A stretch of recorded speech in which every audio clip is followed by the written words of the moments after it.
Bayangkan ini, anak Anda duduk di kamar, pintu tertutup, lampu menyala. Anda pikir dia sedang belajar. Tapi ketika pintu dibuka perlahan, yang terdengar bukan suara halaman buku dibalik, melainkan efek suara game dan tawa kecil yang penuh kemenangan. Pertanyaannya bukan lagi, anak saya main HP atau tidak? Tapi, siapa yang sekarang menguasai anak saya? Orang tua atau layar? Banyak orang tua marah, sebagian menyita HP, ada yang mengancam, ada juga yang menyerah dan berkata, namanya juga anak zaman sekarang. Tapi diam-diam, ada cara yang jauh lebih efektif. Tanpa teriak, tanpa drama, tanpa perang setiap hari. Mari kita mulai. Jurus 1. Berhenti melawan HP, mulai mengubah posisi Anda. Kesalahan paling umum orang tua adalah menjadikan HP sebagai musuh. Setiap kali anak pegang HP, yang keluar adalah larangan. Akibatnya apa? Anak belajar bersembunyi, bukan belajar mengatur diri. Coba ubah posisi Anda. Duduklah di dekat anak saat ia bermain. Tanyakan dengan tulus, ini game tentang apa? Atau bagian tersulitnya di mana? Aneh? Iya. Efektif? Sangat. Ketika anak tidak merasa diserang, pertahanannya turun. Dari situ, pengaruh Anda mulai masuk pelan-pelan. Jurus 2. Aturan tanpa kesepakatan sama dengan undangan untuk melanggar. Banyak orang tua membuat aturan sepihak. Main HP cuma 1 jam. Masalahnya, anak tidak merasa memiliki aturan itu.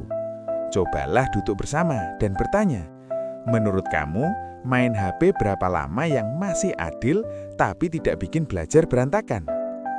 Awalnya anak akan menawar tinggi, wajar. Tapi ketika kesepakatan lahir dari diskusi, anak justru lebih menjaga aturan itu karena merasa dihargai, bukan diperintah. Jurus 3. Fokus anak hancur karena hidupnya kosong selain game. Ini pengamatan yang sering terlewat. Anak tenggelam di game bukan semata karena kecanduan, tapi karena di sanalah dia merasa berhasil, dihargai, dan punya kendali. Coba jujur, kapan terakhir anak Anda dipuji karena usaha belajarnya, bukan hanya karena nilainya? Berikan target kecil. 10 soal selesai, pujian. 30 menit belajar fokus, istirahat. Otak anak butuh rasa menang di dunia nyata, bukan hanya di layar. Jurus 4. Jangan minta fokus kalau rumah penuh gangguan. Ini ironi yang sering terjadi. Orang tua menuntut anak fokus belajar, tapi TV menyala, notifikasi HP orang tua berbunyi, dan obrolan rumah tidak pernah berhenti. Anak bukan tidak mau fokus, mereka tidak tahu caranya, karena tidak pernah melihat contohnya. Coba 1 jam zona tenang di rumah. Tanpa TV, tanpa HP, semua membaca atau bekerja dengan tenang.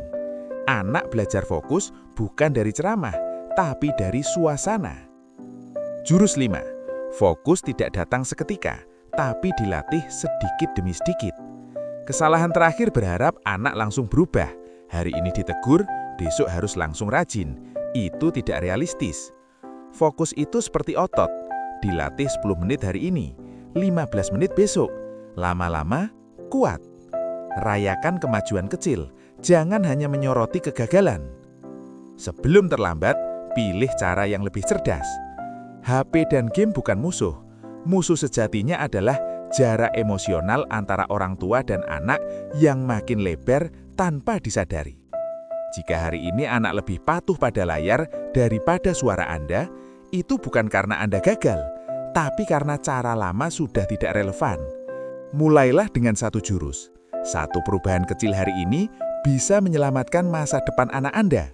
Dan jika Anda ingin anak kembali fokus belajar tanpa kehilangan kedekatan, cobalah cara-cara ini, bukan dengan amarah, tapi dengan kesadaran.